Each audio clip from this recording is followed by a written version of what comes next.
Pessoal, gravando agora o módulo de gestão de requisições, tá? Então, gestão de requisições é o primeiro módulo do grupo DPO, mas antes de falar da gestão de requisições, eu preciso falar o que está linkado, quais os outros módulos que têm conexão com esse módulo de gestão de requisições para que ele realmente funcione como tem que funcionar, tá? Então, a gente precisa voltar aqui para o cadastro gerais.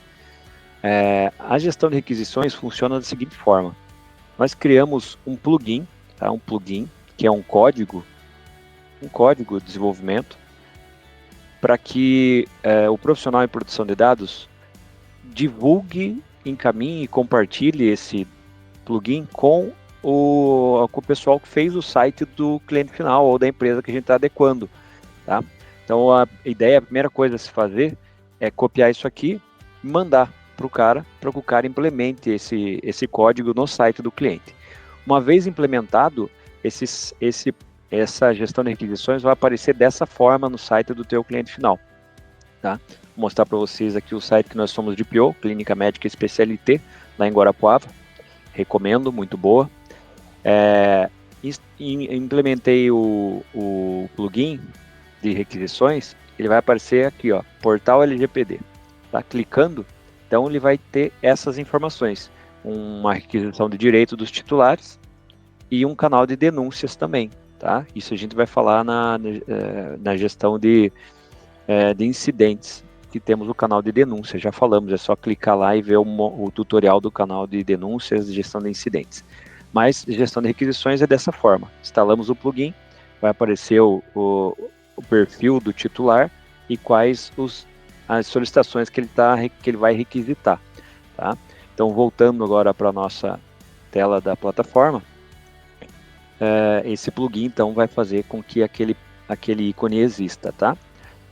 E é configurável, tá? Então, você pode mudar as cores daquele plugin, mudar as cores de fundo, mudar os textos, mudar a cor do ícone, né, mudar o que está escrito aqui, por exemplo, está canal LGPD. Você pode mudar para portal LGPD ou seus direitos, você que decide isso. É possível fazer por aqui. Tá, então como é que funciona? O DPO, o profissional, só vai conseguir responder às requisições dos titulares se houver sido preenchido esse item de titulares de dados. Tá? Então, como que funciona na prática?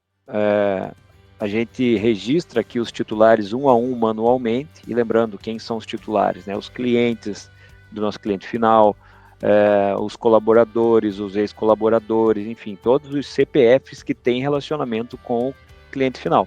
Então a gente registra isso individualmente, colocando o primeiro e último nome, os 3 últimos dígitos do CPF, qual que é a categoria ou tipo desse titular, né, o e-mail, o telefone, data de relacionamento, então quando que o funcionário entrou na empresa, quando que foi que um cliente fez o primeiro cadastro, e assim por diante. E aqui os tipos de dados tratados vocês não precisam obrigatoriamente responder, porque a plataforma vai localizar esses dados tratados quando ela passar varrendo o mapeamento, tá? Então, a estrutura lógica da gestão de requisições é assim: o titular mandou uma requisição via site, a plataforma vai ler aqui dentro da gestão de titulares se existe o titular com o primeiro e último nome, os 3 últimos dígitos do CPF. Sendo positivo, ou seja, estando esse titular cadastrado aqui, ela vai começar a ler lá no mapeamento dos dados o que é feito com os dados pessoais do perfil do titular, que é cliente. No caso aqui nós temos apenas uma atividade fictícia mapeada, que o titular de dados é cliente. Então a plataforma leu o titular, primeiro e último nome, os 3 últimos dígitos do CPF, ok, e ela vai passar lendo no mapeamento que é feito com os dados para que a gente responda aqui nas requisições de forma assertiva com relação ao direito que o titular está requerendo, tá? Uma coisa importante também, é preciso que seja nomeado um DPO. Para o plugin funcionar, é preciso que vocês elenquem alguma pessoa na empresa como DPO, ou numa atualização que a gente está fazendo na sequência, cadastre o profissional no projeto como DPO. Tá? Hoje está o DPO sendo uma pessoa da empresa. Quando a gente marca aqui, essa pessoa na empresa é a DPO, mas a gente está atualizando para a semana que vem o DPO não vai mais aparecer como pessoa na empresa, mas sim como profissional no projeto. De qualquer forma, é importante que vocês cadastrem o DPO para que o plugin funcione, tá? Senão o plugin realmente não vai funcionar. Bom, dito isso, voltamos para a gestão de requisições, e a ideia é, normalmente, assim, as requisições chegam via plugin do site, né?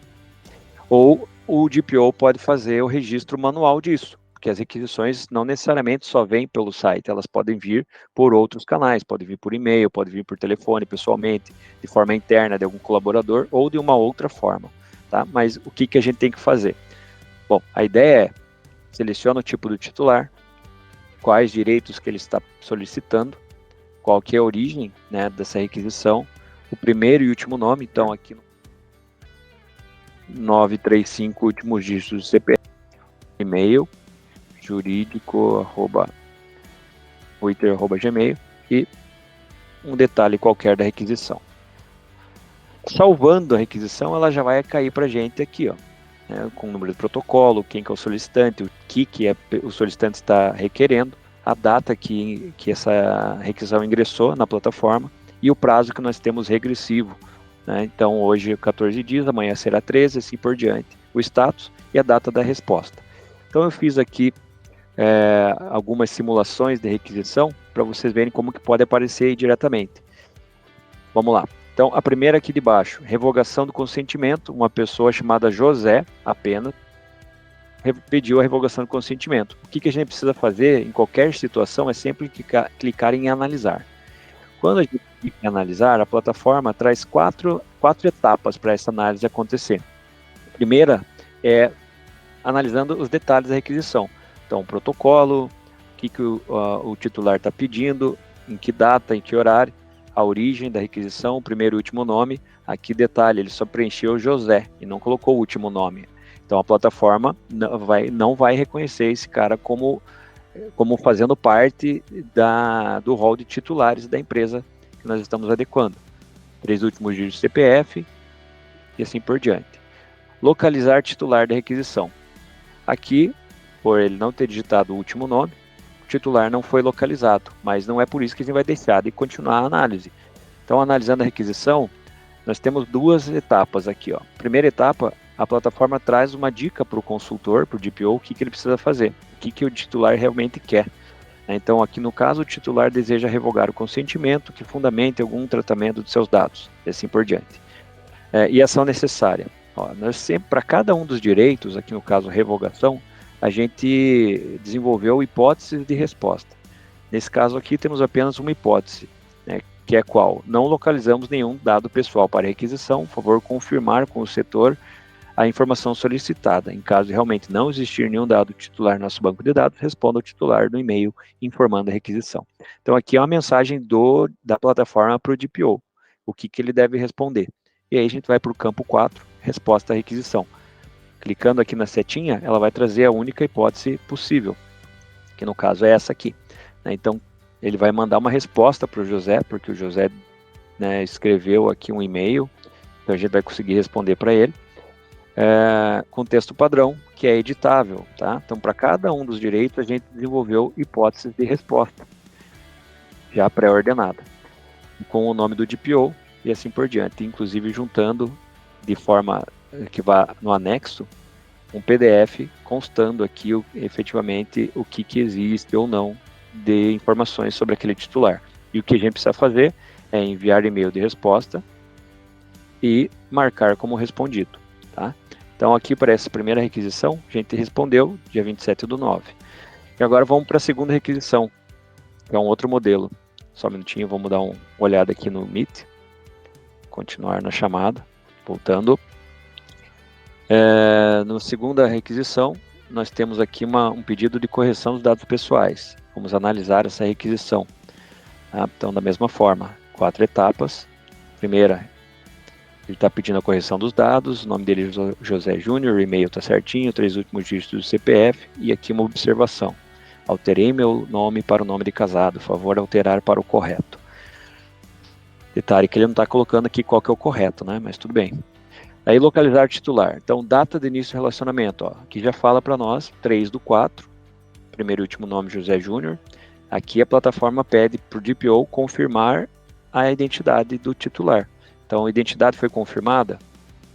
Se sim, como identificou, aqui você escreve como que fez isso para um controle interno seu. E aqui a gente tem que usar a criatividade para confirmar a identidade hoje em dia, né? Então, a gente confirma a identidade. O tipo de relacionamento é um cliente. Tipo dos dados tratados. Então, ali é tratado nome, CPF, endereço, CNPJ e plano de assinatura. Tá? Setores que tratam os dados pessoais, produto e estrutura. É o setor chamado produto e estrutura. Qual a atividade? Na gestão de contratos, qual a finalidade, qual a base legal e quais são os dados. E também com quais empresas são compartilhados. Isso aqui acontece, é possível porque a plataforma linkou o perfil de cliente com o que já foi mapeado do tipo cliente em todas as atividades e encontrou essa aqui. Tá? Então ela já traz as respostas que a gente precisa, qual base legal, qual dado, enfim, ela dá um panorama geral do que o DPO precisa saber para responder de forma assertiva.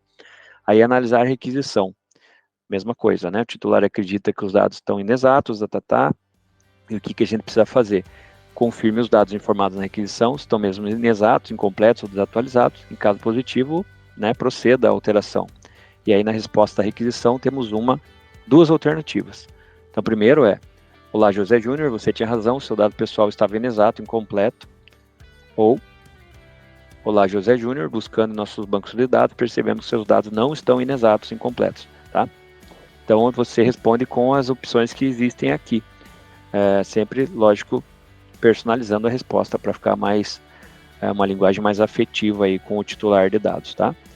E aí no anexo a gente vai trazer aquelas informações, mostrar aqui para vocês, aquelas informações que a gente mostrou. Opa, só um pouquinho. Não é esse aqui não, é essa requisição aqui. Ó, resposta à requisição, tá? O nome e tal, né? Tudo que precisa. E aí a gente volta, mesmo esquema, envia e-mail de resposta e marca como respondido. Tá? E aí a última, acesso aos dados, eu coloquei para vocês perceberem que para cada tipo de requisição a gente tem uma resposta diferente, né? Então aqui nesse caso a gente tem uma resposta, tá? E a gente marcaria então como respondido. Pessoal, gestão de requisições é isso, pode gerar requisição manual, é um plugin que vai ser instalado lá. Tipo das solicitações são efetivamente os tipos dos direitos, que é título apenas informativo, a gente não tem como escrever isso aqui, como manipular, como alterar. Importar requisições, às vezes você já tem no Excel lá as requisições, você pode trazer para cá, a título de arquivo mesmo, né? E configurar plugin, como eu já falei, mudar todo o layout, mudar a cara aqui do banner que aparece de requisições. Tá bom, gente? Espero que encoraje vocês a serem DPOs, os consultores, e os DPOs espero que mantenham aí a segurança na resposta aos direitos dos titulares. E até a próxima. Lembrando que qualquer sugestão de melhoria é sempre bem-vinda. Obrigado.